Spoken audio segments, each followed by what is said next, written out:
धीर धैनम श्रवण पटे यतिवरा महावाक्य जनार्दन सच्चिदानंद त्वं शरणं ब्रजेश यादवेन्द्रं दयादाता पुंडरीक्षा क्षीरसागर शयनम कमलनयनम नमस्तुते नमामि श्रीहरि। धैर्य से जिसको धारण किया जाता है, कर्णपटुओं से जिनका पान किया जाता है, ऐसे सच्चिदानंद भगवान श्री यादवेंद्र सरकार को मैं नित्य ही चिंतन करता हूँ, नमन करता हूँ। जिनको नमन करने से मंगल आदि मंगल तो हो ही जाते हैं, साथ ही में बहुत बड़ा बल मिलता है मनुष्यों को।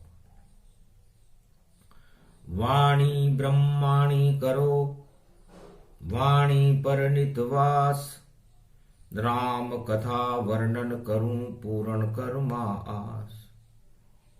प्रथम पूज्य गणपति भगवाना, द्वितीया पूज्य वाणी को माना। गौरी गणेश मनाई के करो यहाँ शुभ कर्म,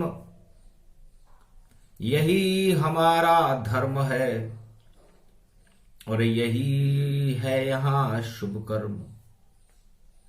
मल मास में नवमी थी, मंगलवार का दिन था, तो अष्ट सिद्धि और नवनिधि को देने वाले हनुमान जी महाराज होते हैं।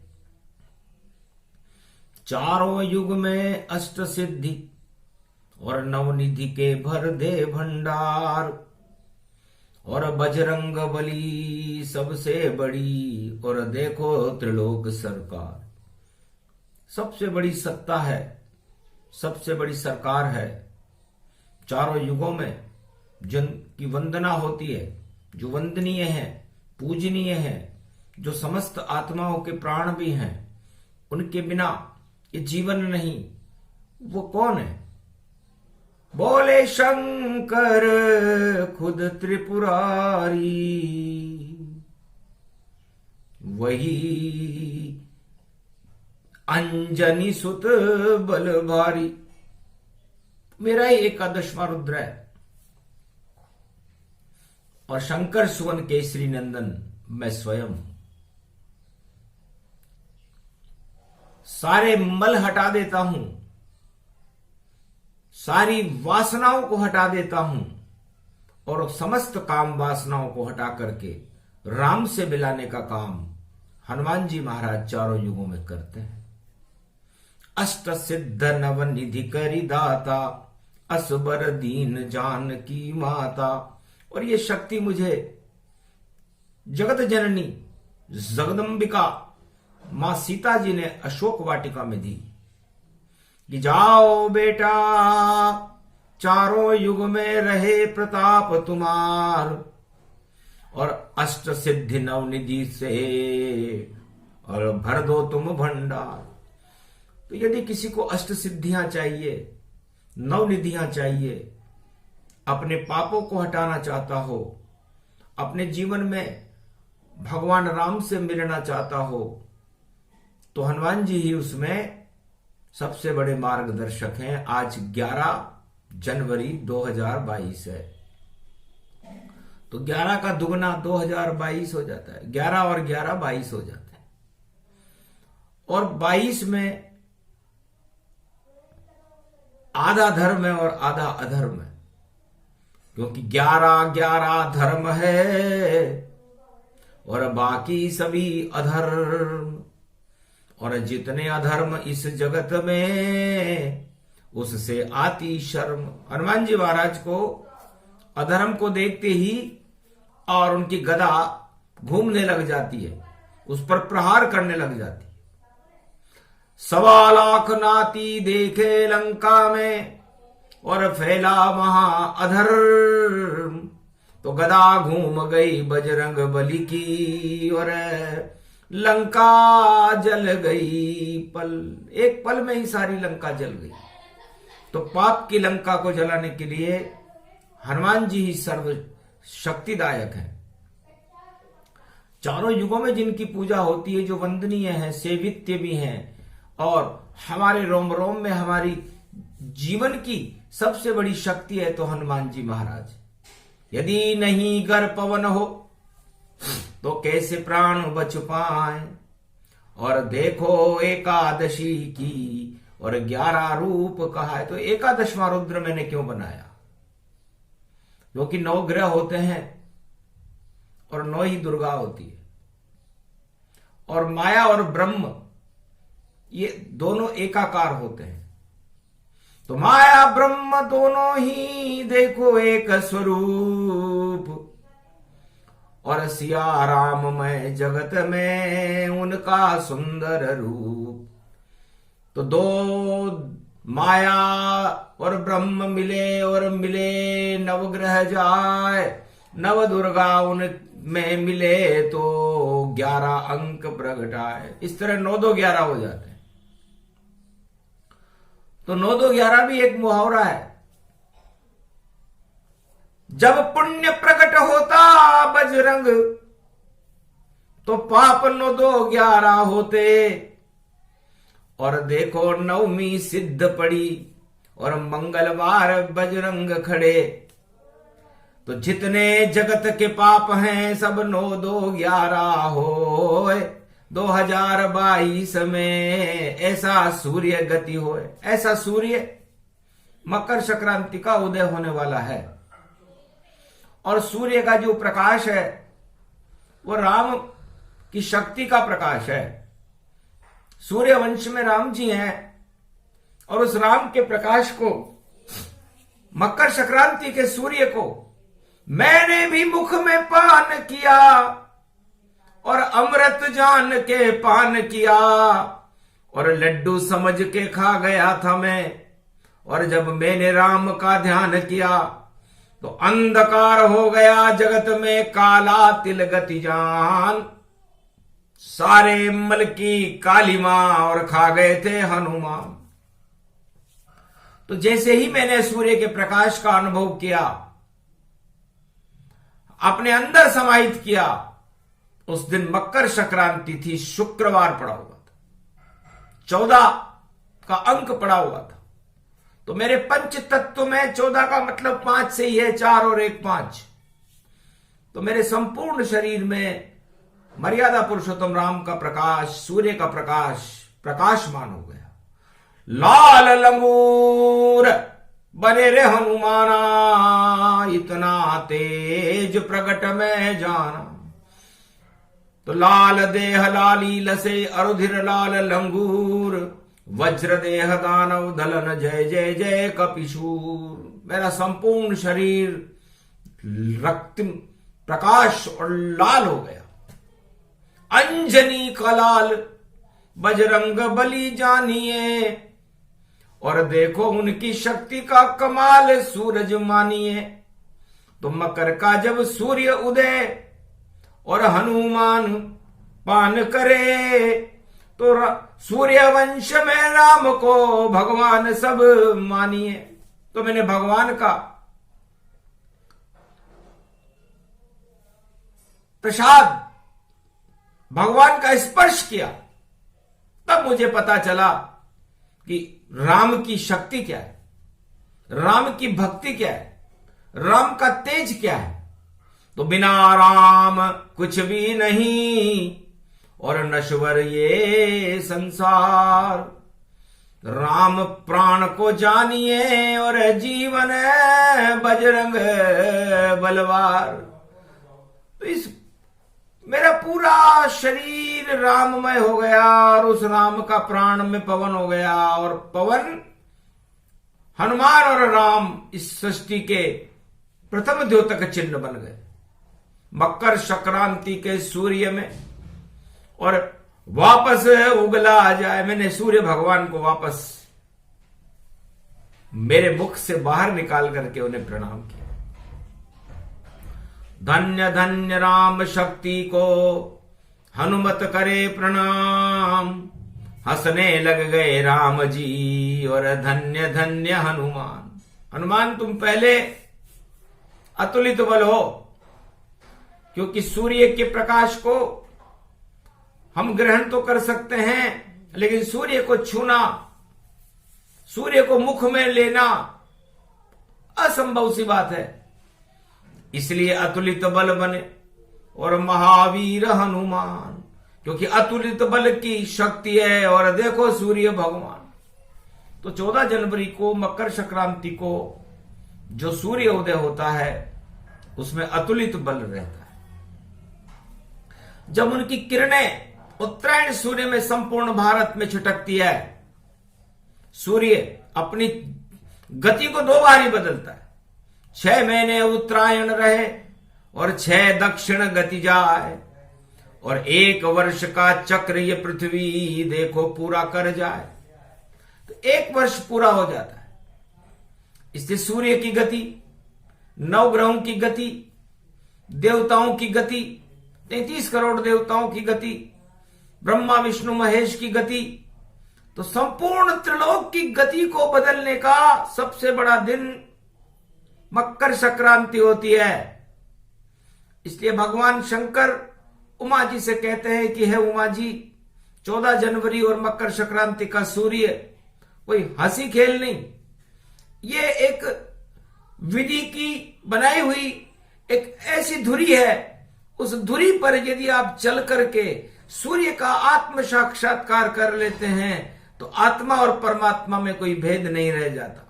हनुमान जी ने कहा कि मैंने करके देखा और इसका अनुभव किया, और मैं आज तक अतुलित बलधाम हूं। चारों युगों में यह अनुभव हनुमान जी के अलावा भगवान शंकर कहते हैं कि मेरा 11वां रुद्र के अलावा और कोई कर नहीं सका। तो पुष्पक विमान बन गए पवन, और पुष्प तो कोमल होता है और उससे उठती है सुगंध जो सारे मल को धोता है। तो जगत बना मलमासी और दुर्गंध उड़ती जाए, काम क्रोध मद लोभ में और कीचड़ गया फैला। तो ये काम क्रोध मद लोभ इस पंच तत्व की देह में कीचड़ बन करके दुर्गंध फैला देता है।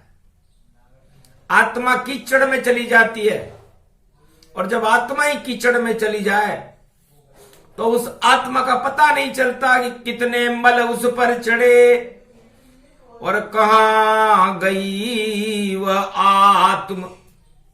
और उस मल को धोने आते हैं यहां सूर्य भगवान, तो सारे मलों को हटा देते हैं, और सारे मलों को हटा करके प्रकृति को स्वस्थ और सुंदर करने के लिए, स्वच्छ करने के लिए मकर का सूर्य एक सर्वशक्तिदायक। भारत देश पुण्य क्षेत्रे महातेजो मही शक्ति,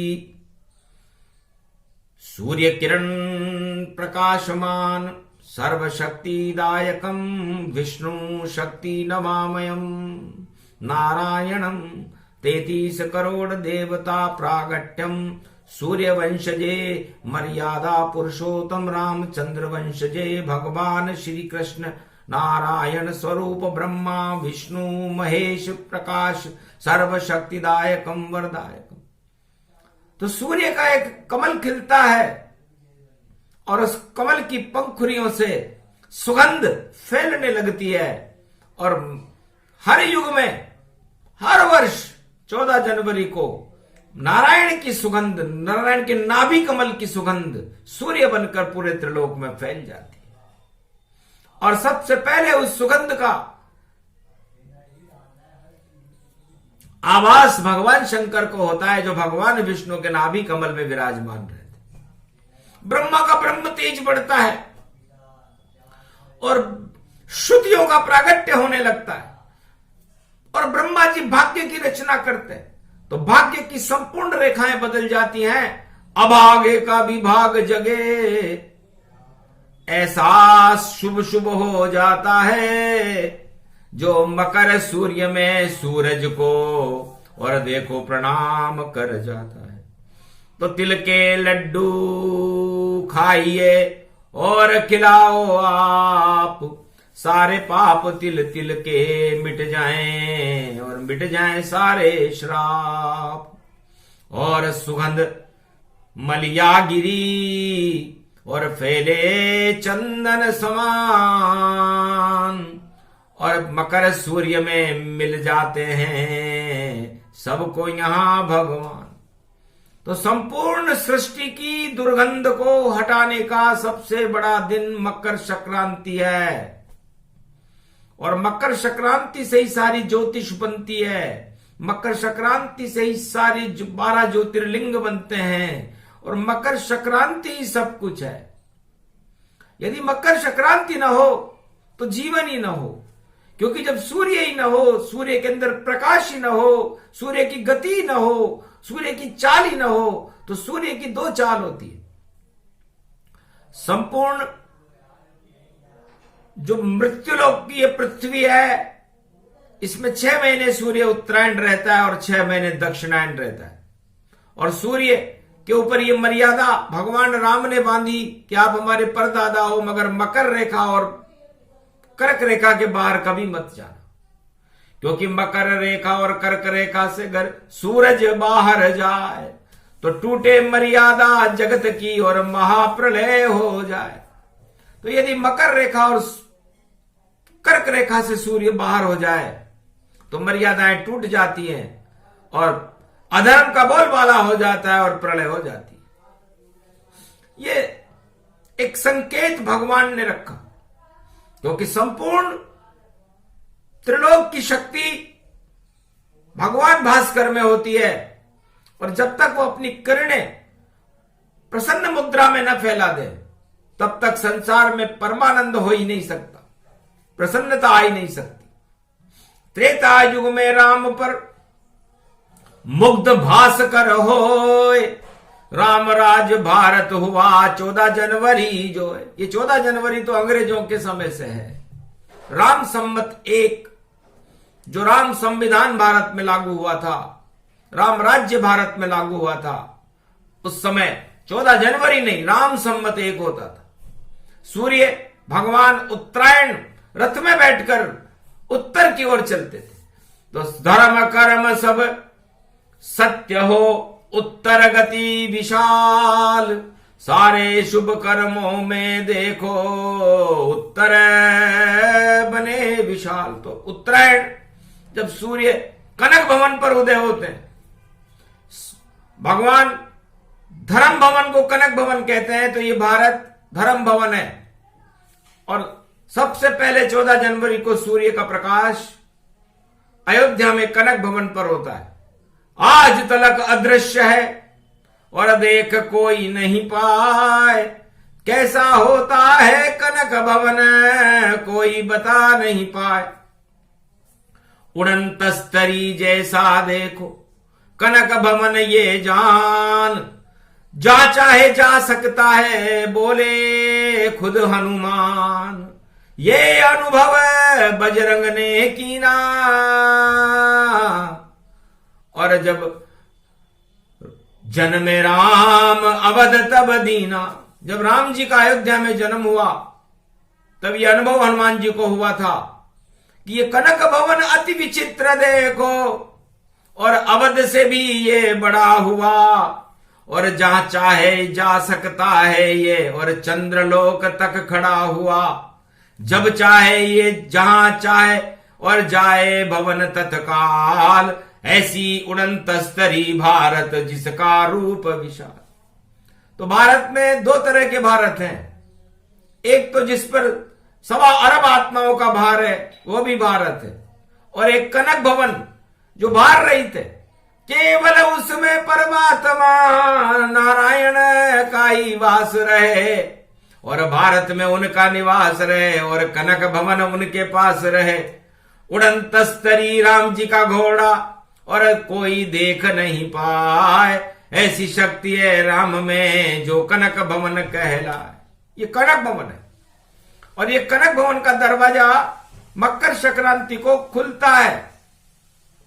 इसलिए राम संमत 1 में मर्यादा पुरुषोत्तम राम ने उस कनक भवन में प्रवेश किया था महारानी सीता के साथ, और वह कनक भवन 14 जनवरी को खुलता है और 6 महीने तक खुला ही रहता है। 6 महीने में राम जी करते बड़ा कमाल। और अब ये तो पुष्पक विमान है, ये आंखों देखा हाल। पुष्पक विमान कनक भवन में ओमकार गति पाए, और भगवा ध्वज उसके ऊपर, और ओम ओम प्रकट। ओमकार की झनकार होती रहती है उसमें, और उसकी मुख्य ध्वजा के ऊपर जो प्रहरिया होती है उसमें 33 करोड़ देवता उस ओमकार में झनकार करते। और कनक भवन अति गुप्त है, देख सके नहीं कोई, उसमें रहते राम सिया और न रहता कोई। ये तो कृपा श्री राम की, जो भारत भवन समान। कनक भवन अज्ञात है, पूरा पुष्पक विमान। जैसे भगवान विष्णु की नाभि कमल में कोई खिलते हुए नहीं देख सकता, उसमें बैठे हुए भगवान शंकर और ब्रह्मा को नहीं देख सकता, उसी तरह भारत के अंदर इस कनक भवन को कोई नहीं देख सकता। केवल देखो सूर्य को, और सूरज ये गति हो। ये तो 14 जनवरी और सम्मत राम 1 हो। ये राम सम्मत 1 है, और ये 14 जनवरी बड़ी कमाल की होती है। ये 6 महीने बड़े कमाल के होते हैं। सारे पाप हटा देते हैं जब आते हैं राम, और 4 धाम भारत में बसते, कनक भवन 5वां धाम। हमारे इस पंच तत्व के शरीर में कनक भवन आत्मा है जो दिखाई नहीं देती। तो बोलो है कि नहीं? भगवान शंकर कहते हैं उमा जी, इस पंच तत्व की देह को तो आप देखते हो, तो ये भारत के पंच तत्व की देह, भारत का नक्शा तो आप देख सकते हो जो कश्मीर से कन्याकुमारी तक है, लेकिन उसकी आत्मा को कौन देख सकता है? तो उसकी आत्मा में राम है, उसे ही कनक भवन कहते हैं। और वह कनक भवन 14 जनवरी को अपने आप प्रकाशमान हो जाता है हर वर्ष। तो ऐसे आते राम जी, और देख सके नहीं कोई, बाकी जितने पापी हैं वह सब 9 2 11 हो। तो आज सिद्ध योग में 9वीं है, और पापों का बोलबाला है, रोगों का बोलबाला है, अधर्म का बोलबाला है, पाखंड का बोलबाला है।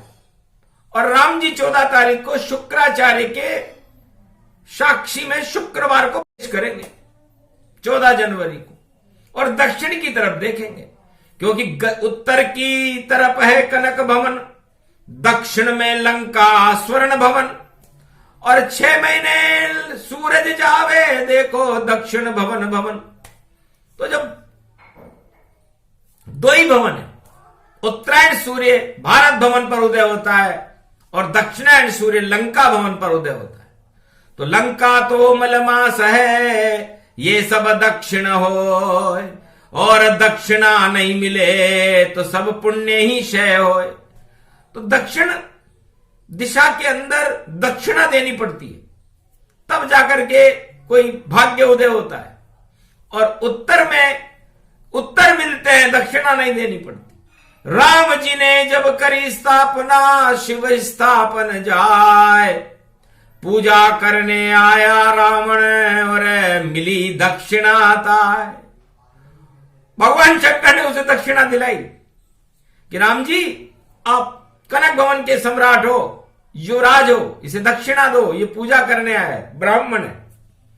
तब कहा राम ने हंस करके, सोने की लंका का मालिक और आपका प्रमुख शिष्य है ये, और देखो विशर्वा वंश पालक, तो जो चाहे जो देऊंगा, और बोलो क्या दूं ताय, कैसी मांगो दक्षिणा, तुम तो चक्रवर्ती कहलाए पर पंडित बनकर आए हो। अरे पूजा करो विशेष, और जो मांगो मिल जाएगा, बोले राम दरवेश। तब का मुक्ति इसको दीजिए, ये सोना सत्ता छुड़ाओ, इस सत्ता से छुड़ाओ महाराज, ये मेरा प्रमुख शिष्य है और इसको इस सत्ता से बड़ा मोह है, सत्ता को ही सब कुछ मान रहा है। 10-10 मुख लगा लिए, यहां तो ये एक मुख से आया है, लेकिन 10 दिशाओं में ये इस सत्ता को ही देखता रहता है कि मेरी सत्ता पूरे विश्व में कैसे कायम हो और वह सब सोने की लंका बन जाए। अब इसकी इतनी भूख है और इसको मैं कैसे बिठाऊं, तो मेरी तो इच्छा है राम जी इसकी सत्ता हटाऊं। तो लंकापति रावण की और सत्ता आप हटाओ और वापस इसको चौकीदार और बैकुंठ का आप बनाओ, ये आपका चौकीदार है, इसे वापस सत्ता से हटा करके बैकुंठ का द्वारपाल बना दो, क्योंकि ये इसी योग्य है। सत्ता इससे नहीं चले और चला रहा रे परिवार, 1.25 लाख नाती सारे ही बन गए यहां बेकार। धर्म नाम की कोई वस्तु इस लंका में तो रहती नहीं, और धर्म की गंगा इस दक्षिण भवन लंका में देखो कभी बहती ही नहीं। इस कारण इस कनक भवन को और लंका भवन समान लंका का उल्टा काल है और इसको मुक्ति करो भगवान। तब कहा तथास्तु राम गति जाना, 3 जन्म में मुक्ति मान। विजय का आशीर्वाद राम को दिया रावण ने आए। ओम विजयेश्वरी जगदम्बा नमामि भगवती भयहारिणी संकट मोचनी दुर्गा दुर्गति नाशिनी सर्व सिद्ध गायत्री महामंगला काली भद्रकाली ओम ह्रीं क्लीं विचे चामुंडा स्वाहा। जाओ पंचमनाद हो और पड़ गया मंगलवार, विजय तुम्हारी होए राम जी और मेरा हो गया बेड़ा पार। अब जब मेरे गुरु ने कह दिया कि सत्ता हटे तो मेरी सत्ता को हटा दो, तब कहा तथास्तु राम शिव ने हंस करके, सत्ता लंका की हट जावे, सत्ता लंका की हट जावे, और काम क्रोध मद लोभ सभी और देखो यहां से हट जावे। पल भर में ही इस लंका का और नाश राम जी कर देंगे और सत्ता से तुझे मुक्त रावण और देखो दक्षिण में कर देंगे। तो राम दिया जब दक्षिणा तब से दक्षिण होए, सारी लंका क्षीण हो गई रावण भी क्षय होए। तब जाकर के उस दक्षिणा के फलस्वरूप रावण को सत्ता से मुक्ति मिली थी, वरना सत्ता से कोई भी रावण मुक्त नहीं होना चाहता। और सोने की लंका हो तो फिर तो बात ही दूसरी है, क्योंकि कौन चाहता है कि सोने की लंका को मैं छोड़ूं। लेकिन राम जी के शिव जी के मंदिर में, रामेश्वर के मंदिर में आकर रावण का भावना बदल गई, क्योंकि पंडित बन करके आया था 10 मुख लगा करके नहीं। तब उसकी भावना बदली। उस दिन मकर संक्रांति का दिन था, तो तिल के लड्डू राम ने और रावण दिए खिलाए, खाओ लड्डू पंडित जी तो मजा बहुत आ जाए।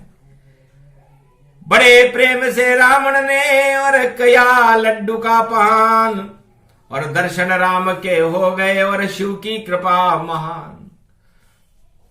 तो रावण को तिल के लड्डू खाने का सौभाग्य मिला और भगवान शिव और राम के साक्षात दर्शन रामेश्वर के मंदिर में सर्पमणि में हुए थे। और नागमणि गति जान, आज भी वह मणि दर्शन है जो रामेश्वर भगवान गंगा जल जय अर्पण करही, मुक्ति उनकी शिव तन वरही। आज भी यदि कोई रामेश्वर के ज्योतिर्लिंग पर उस मणि के दर्शन करे और गंगा जल उस पर चढ़ाए, 32 कुंड है सागर में, सब में गंगा जल बहता है, सब में शिव की जटा से देखो जल अमृतमय होता है, और वही गंगा जल चढ़ता है रामेश्वर भगवान। और धन्य धन्य रामेश्वर जिसे वाणी करे प्रणाम। तो वाणी समस्त भारतवासियों से मार्गदर्शन करती है कि रामेश्वर में स्नान करे, गंगा में तीर्थों में स्नान करे, कहीं भी पवित्र सरोवर में स्नान करे, मकर संक्रांति को करे तो समस्त पाप धुल जाते हैं। रावण के समस्त पाप को धोने के लिए ही तो मकर संक्रांति थी और उसे दक्षिणा दिलाई थी दक्षिण में। तब से सूर्य भगवान उस दक्षिणा को देखने के लिए दक्षिण में 6 महीने जाते हैं। तो 6 महीने का चक्र दक्षिण में 6 उत्तर गति जान और 6 जोड़ो दोनों तो 12 एक वर्ष समान। 12 महीने हो जाते हैं और 1 वर्ष हो जाता है और पूरी सूर्य ये पृथ्वी सूर्य के चक्कर लगा लेती है। तो ये पृथ्वी की परिक्रमा है जो भगवान सूर्य के चक्कर लगाती है। इसी तरह 9 ग्रह भी सूर्य के चक्कर लगाते हैं, सारे ग्रह सूर्य भगवान के चक्कर लगाते हैं और सूर्य भगवान निराकार ज्योति स्वरूप के चक्कर लगाते हैं और पूरे त्रिलोक के सभी 34 करोड़ देवता 33 करोड़ इस निराकार ज्योति के चक्कर लगाते हैं। तो आप भी अपनी आत्मा को इस सूर्य की परिधि में ला करके उसके चक्रव्यूह में फंस करके और उसका ध्यान करो और अपना कल्याण करो। तीर्थों में स्नान करो, तिल के लड्डुओं का दान करो, पापों की छाया को हटा करके पुण्य प्रकट करो। जिस तरह रावण की आत्मा बदल गई थी भगवान रामेश्वर के दर्शन करते ही, वैसे आप भी भगवान सूर्य के दर्शन करके अपनी आत्मा के अंदर उठने वाली दुर्गंध को हटा करके सुगंध को फैलाओ। यही तो मकर संक्रांति है। म का मतलब मंगल और कर का मतलब कर दे, तो मंगल करनी संकट हरणी और यही शक्ति महान। सक्रांति सत्य की क्रांति कर देती है और असत्य को नष्ट कर देती है, इसे तो मकर संक्रांति कहते हैं। तो हम सत्य में जयते की क्रांति करें, भारत में सत्य का प्रकाश करें सूर्य के जैसा और मंगल कर दे सारी भारत की प्रजा का। तो है कोई राजा इस भारत में? रावण तो पूजा करने रामेश्वर की जब आया था तो 3 जन्म में मुक्ति का आशीर्वाद मिल पाया था। पर जितने राजा भारत के और सारे विश्व के जान वह भी कर ले प्रतिज्ञा तो शक्ति मिले महान। पर अगर घमंड के कारण ऐसा नहीं कर पाए तो राम राम जप लो घर पे तो मंगल सब हो जाए। जितनी जिसकी शक्ति हो उतना कर ले काम, ये प्रसंग पूरा हुआ जपो राम का नाम। मंगलमय भारत होगा और मंगल है श्री राम और पूरे त्रिलोक में मंगल करते कनक भवन में राम। तो ये कनक भवन का दरवाजा 14 जनवरी को खुल रहा है, इसलिए उस कनक भवन को कीचड़ भवन मत बनाओ, उसमें धर्म का कमल खिलाओ, सत्य का कमल खिलाओ और शक्ति का कमल खिलाओ। तो हे भारतवासियों, आपका कल्याण है, इसलिए आपके दुर्दिन जाते रहेंगे यदि आप मकर संक्रांति की शक्ति को अपने आत्मसात करोगे, अपने परिवार में मंगल करोगे और भगवान राम के नाम का गुणानुवाद करोगे तो सारे भारत का मंगल होगा, सब अमंगल नष्ट हो जाएंगे। और कनक भवन में पुष्पक विमान में जो राम जी आते हैं, जो आशीर्वाद देते हैं, तो वह आशीर्वाद आपको मिलेगा। हनुमान जी ने कहा मुझे भी मिला और मेरे को जब आशीर्वाद दिया भगवान राम और सीता जी ने तो पूरा राम दरबार ही मेरे हृदय में समाये, चारों युग में मेरे हृदय में और सदा राम है भाई। तो मेरे हनुमान जी कहते हैं कि मेरे हृदय में मेरी आत्मा में सदा राम दरबार सजा रहता है। फाड़ कर दिखा दिया सबको और कैसे हैं श्री राम और ऐसे होते राम जी और दिखा दिया रे हनुमान। तो हनुमान जी वो राम जी के दर्शन मकर संक्रांति को भारत में करा सकते हैं, क्योंकि 22 का अंक उड़ते हुए हनुमान जी का होता है। तो राम राम को अपने हृदय में समाहित करके ही राम जी लंका में प्रवेश कर गए थे, लेकिन उनके हृदय में राम था तो इतने हल्के हो गए जैसे पुष्पक विमान और लंकनी सुरसा से भी और देखो छूट गए रे हनुमान। इसलिए हनुमान जी का नाम समस्त पापों को हटा देता है और राम से मिला देता है। तो बड़ी शक्ति है। हम उस एकादश रुद्र हनुमान को और उनके इष्ट देव श्री राम को, भगवान शंकर को और उमा मां पार्वती को और मां सीता मैया को प्रणाम करते हुए उनकी वंदना करें तो भारत का कल्याण हो। बोलो जय श्री राम।